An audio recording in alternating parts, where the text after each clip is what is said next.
If you've already changed the birth certificate, and if it doesn't say how she said it, born male, Right. if it doesn't say that on there, then I'm not sure I would disclose it. So she should be able to use the girls' locker room.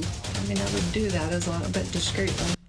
Less than a year after Ohio banned biological boys from competing in girls' sports and using girls' locker rooms, journalists went undercover and claimed they found some school staff and administrators in different Ohio districts allegedly explaining how to get around the new state laws.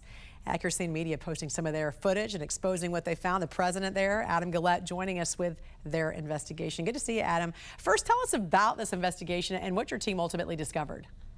Well, we were curious in Ohio because we investigated previously and found that teachers were more than happy to break laws prohibiting the teachings of critical race theory principles. So after they enacted the new law you referenced, prohibiting boys from girls' sports, we immediately waited and went to several districts throughout the state to see would they actually follow the law. Sadly, quite consistently, the law means nothing to these radicals. So did you ever find someone who said, sorry, it's state law, if he's born a boy or if she's born a girl, they cannot compete in sports of the opposite sex or enter a different locker room?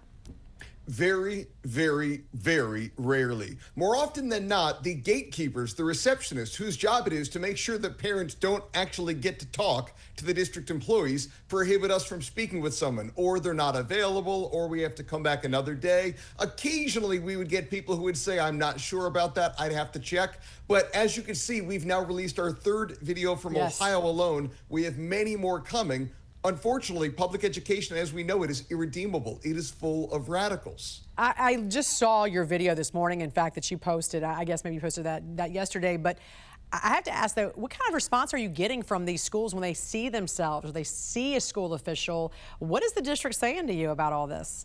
That's a funny question. In Texas, when we released a similar investigation this spring, well, the administrators got fired. The schools said, oh, that's one bad apple. Ohio is doubling down on their radicalism. Multiple districts now have put out statements saying, well, the video is edited out of context, even though they've never seen the video. They've said, all these things that you're seeing, they're deceptive tactics this group is using. As if when a cop pulls you over for speeding and he hid behind a tree or something, you can't tell the judge, well, I was guilty, but it was a deceptive tactic that was used. The deception is on their part, and parents should be terrified. What are parents saying to you?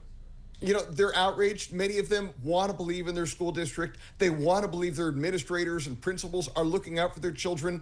They're not. These radicals are putting their agenda ahead of the safety of your children. And parents are hitting us up, and they're really, really sad and really scared. I was watching some of the comments there on YouTube. There's a lot of outrage. Parents are really riled up. And by the way, this isn't just about Ohio. You've visited hundreds of school districts across the country. You've had similar conversations. Your team's also attended National Teachers Unions conferences. I'm curious, what'd you find there? And especially when it came to this particular topic of gender in sports.